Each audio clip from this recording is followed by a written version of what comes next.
એકવાર રાજીનામું આપું છું, હવે મારે ચૂંટણી નથી લડવી, મારી ઉંમર થઈ ગઈ છે. બસ આ કહેવાની વાત છે, લોકોની સહાનુભૂતિ લેવાની વાત છે. પાછા પણ લડશે, તમે જોઈ લેજો. બીજું રહી વાત નિયમોની, તો નિયમો તો બધાને લાગુ પડવા જોઈએ ને. મનસુખભાઈને કેમ નિયમો નથી લાગુ પડતા? પોતે કેમ 7મી ટર્મમાં લડ્યા, 7મી વખત કેમ લડ્યા? નરેન્દ્રભાઈ મોદી દેશના વડાપ્રધાન છે, એમને નિયમો નથી લાગુ પડતા. આ બધી નિયમોની બધી જનતા માટે હોય, જનતાને કહેવાની બાબત છે. બધું અંદર ખાને બધા જ એમના પરિવારના 2-3 લોકો રાજનીતિમાં છે, એટલે આ બધી ખોટી વાહિયાત વાતો છે. મનસુખભાઈ પોતે કંઈક કહે છે અલગ અને કરે છે અલગ.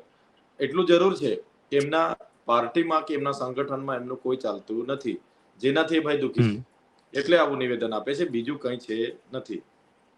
જી ચેતરભાઈ, એક બીજી વાત મહેશ વસાવાને પણ લઈને કરવી છે.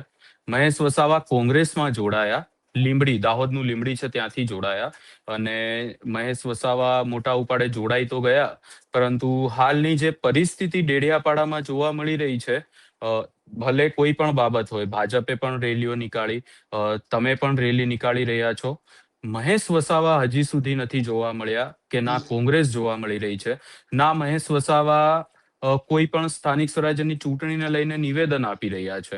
તો જ્યારે તેઓ એક કહી શકાય કે ડેડિયાપાડામાં એમને કોંગ્રેસે લીધા જ એટલે કે તેઓ અવાજ ઉઠાવશે, કોંગ્રેસને ઉપર લાવશે, આ પાછળની આખી જે રાજનીતિ છે એ રાજનીતિ શું છે? કે તેઓ કોંગ્રેસ તરફથી બોલતા જ નથી?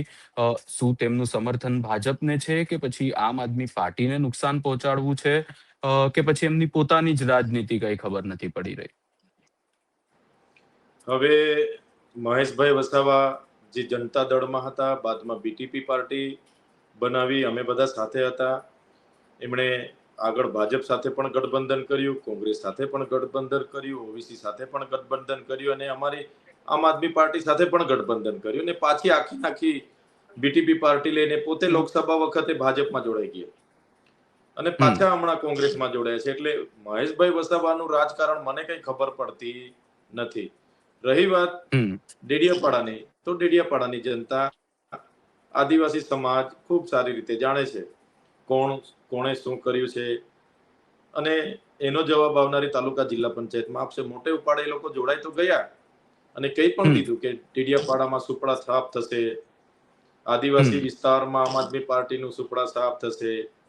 એવું તો ક્યાંય દેખાતું નથી, એવું કંઈ સંભળાતું નથી. એમના ઉમેદવારો કોણ છે એ પણ જનતાને ખબર નથી. એટલે આ બધી કહેવાની વાતો છે. જનતા હવે જાગી ગઈ છે. જે પ્રકારે હમણાં સુધી જે કોંગ્રેસે ભાજપના લોકોની સાથે મળીને, કોંગ્રેસ ભાજપે મામા ભતીજા તરીકે રાજ કર્યું ભરૂચ જિલ્લામાં, તો એ હવે જનતા ચલાવી લે એવું નથી. હવે જનતા જાગૃત છે, એટલે આવા લોકો હવે સાઈડ પર ધકેલાતા જાય છે, અને હવે જનતા જે જનતાનો અવાજ બને છે એવા લોકોને તક આપે છે. અને આમ આદમી પાર્ટી આ વખતે એમની પોતાની વિધાનસભા જે ઝઘડિયા છે, ડેડિયાપાડા છે, એમાં પણ ખૂબ મજબૂત છે, અને એ તાલુકા પંચાયત, જિલ્લા પંચાયત પણ આમ આદમી પાર્ટી બનાવવાની છે. જી ચેતરભાઈ, એક છેલ્લો પ્રશ્ન પૂછવા માંગીશ. આગામી સમયમાં અરવિંદ કેજરીવાલ પણ ગુજરાતમાં આવવાના છે સ્થાનિક સ્વરાજ્યની ચૂંટણીને લઈને. જે સ્ટાર પ્રચારકોને યાદી જાહેર થઈ, એમાં અરવિંદ કેજરીવાલનું જે નામ છે, ભગવત માન પંજાબના સીએમ છે, તેઓ પણ આવવાના છે. શું લાગી રહ્યું છે?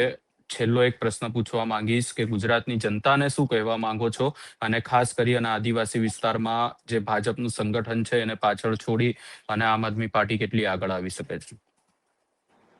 ગુજરાતની જનતાને આપના માધ્યમથી તો મારી અપીલ છે, આપણે ગુજરાતની જનતાએ 30 વર્ષ ભારતીય જનતા પાર્ટીને તક આપી છે, અને જે પ્રકારે એક સામાન્ય માણસ આજે મોંઘવારીનો સામનો કરી રહ્યો છે, આજે આ ભાજપ સરકારની નીતિઓનો સામનો કરી રહ્યો છે, એમની પરિસ્થિતિ, વિપરીત પરિસ્થિતિઓનો સામનો કરી રહ્યો છે, ત્યારે એક તક ગુજરાતમાં આમ આદમી પાર્ટીને પણ આપો.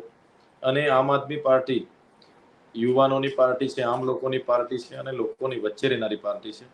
કોઈ પણ જાતના અહમ વગર આજે ભાજપ સત્તાના નશામાં અતિ પર જઈને બેઠી છે, ત્યારે આમ આદમી પાર્ટીને એક તક આપો.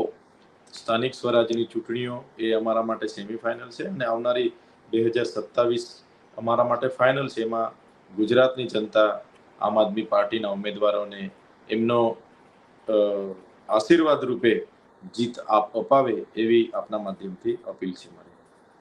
જી ચેતરભાઈ, આપ અમારી સાથે જોડાયા અને આ સમગ્ર વિષય પર ચર્ચા કરી એના માટે તમારો ખૂબ ખૂબ આભાર. જી ધન્યવાદ.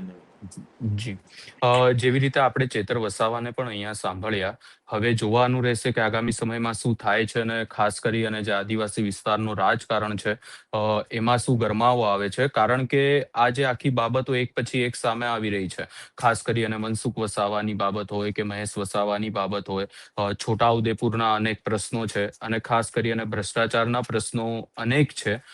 જોવાનું રહેશે કે હવે આ જે આખો પટ્ટો છે અંબાજીથી ઉમરગામ સુધીનો, એમાં ચેતર વસાવા ઉપર આદિવાસી વિસ્તારના લોકો જે છે ભરોસો બતાવે છે કે પછી ફરી એકવાર ભાજપ તરફ જ જશે. આ સમગ્ર બાબતે તમારો શું અભિપ્રાય છે એ અમને કમેન્ટ કરી જરૂર જણાવશો ને અમારી ચેનલ નિર્ભય ન્યૂઝને લાઇક, શેર, સબસ્ક્રાઇબ કરવાનું ભૂલશો નહીં.